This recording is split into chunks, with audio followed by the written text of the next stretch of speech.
দুপুরবেলা গরম ভাতের সাথে যদি এরকম একটা চিংড়ি মাছ আর নারকেল দিয়ে তৈরি কচু শাক থাকে তাহলে কিন্তু ভাত একটু বেশিই লাগবে। ওয়েলকাম সবাইকে আমার পেজে। আজকে আমি তোমাদেরকে বানিয়ে দেখাবো চিংড়ি মাছ আর নারকেল কোড়া দিয়ে কচু শাকের তরকারি। সকালবেলা উঠেছিলাম, কয়েকদিন খুব বৃষ্টি হচ্ছে, তো বাবাকে বললাম যে আজকে একটু কচু শাক বানাবো। তো বাবা সকালবেলা উঠে আমাকে এখানে পুকুরের পাশে কয়েকটা কচু শাক এখানে হয়ে রয়েছে, তো বাবা একদম পুরো কাদায় নেমে পড়েছে, নেমে আমাকে কচু শাকটা তুলে দেবে। বাবা ভালো করে কচু শাকটাকে গোড়ার পাশ থেকে কেটে নিল, যাতে গোড়াটা না কেটে যায়, কিন্তু লাস্ট পর্যন্ত কিন্তু গোড়াটা উঠলই না। তো কচু শাকের কিন্তু গোড়াও খাওয়া যায়, কচু শাকটাকেও খাওয়া যায়, পাতাও খাওয়া যায়, সব খাওয়া যায়, কিছু ফেলা যাবে না।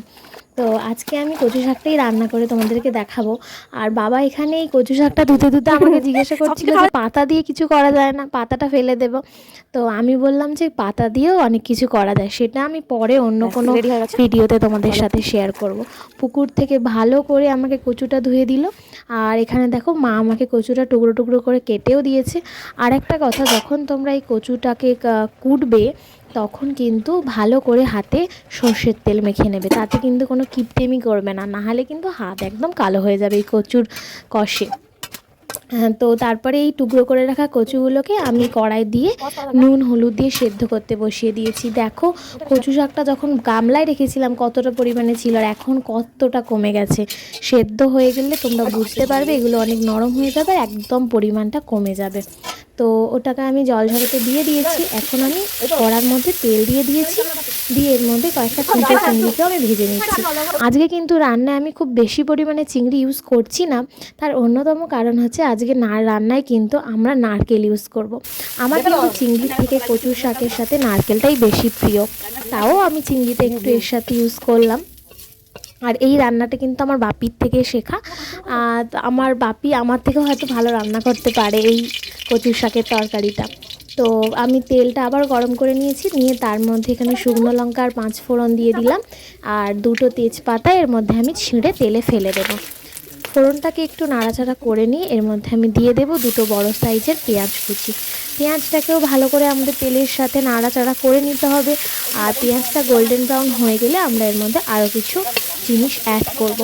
আর সত্যি কথা বলতে কি, গ্যাসের থেকে কিন্তু মাটির উনুনে রান্নার আলাদাই টেস্ট হয়, এটা আমি সব সময় দেখেছি, তাই আজকে আমি মাটির উনুনেই রান্নাটা করছি, কাঠের জালে। তারপরে আমি পেঁয়াজের সাথে দিয়ে দিলাম 2 টেবিল চামচ পরিমাণে আদা বাটা। এই রান্নায় কিন্তু কোনো রকম রসুন ইউজ হবে না, শুধুমাত্র আদা বাটা দিয়ে রান্নাটা হবে। দেখো আদা বাটাটাকে পেঁয়াজের সাথে ভালো করে নাড়াচাড়া করে নিয়েছি আমি। এরপরে আমি এর মধ্যে দিয়ে দেবো 5-6টা চেরা কাঁচা লঙ্কা, সেটাকে আমি দিয়ে কিছুটা নাড়াচাড়া করে নেব।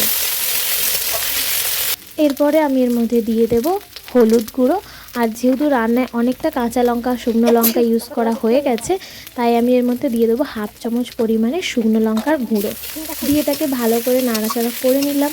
আর আজকে রান্নায় কিন্তু আমি খুব বেশি তেল একদমই ইউজ করিনি।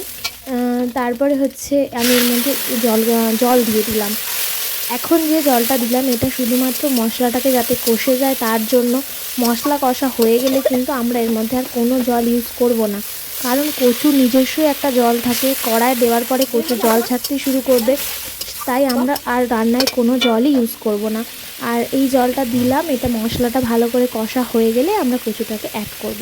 তো এই মশলার মধ্যে আমি আর একটা জিনিসও দিয়ে দিয়েছি, সেটা হচ্ছে আগে থেকেই আমি ভাজা জিরে আর ধনেকে গুঁড়ো করে রেখেছিলাম, সেটাই আমি এর মধ্যে দিয়ে দিলাম। দেখো এবারে তেল ছাড়তে শুরু করে দিয়েছে রান্নাটা থেকে, জলটাও কমে গেছে।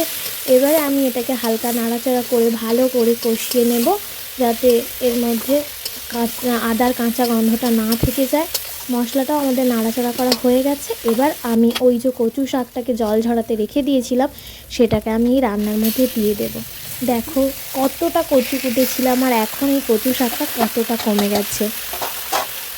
আরেকটা কথা বলে রাখি, তোমরা যখন কচু শাকটাকে জল ঝরানোর জন্য রাখবে তখন কিন্তু ঝুড়ির মধ্যে দেওয়ার পরে ভালো করে হাত দিয়ে চেপে চেপে, কচুটা ঠান্ডা হয়ে গেলে ভালো করে হাত দিয়ে চেপে চেপে ওর জলটাকে বের করে দেবে, নাহলে কিন্তু রান্নাটা করতে অনেক বেশি সময় লেগে যাবে, কড়াই দেওয়ার পরেই আরও জল ছাড়তে শুরু করবে।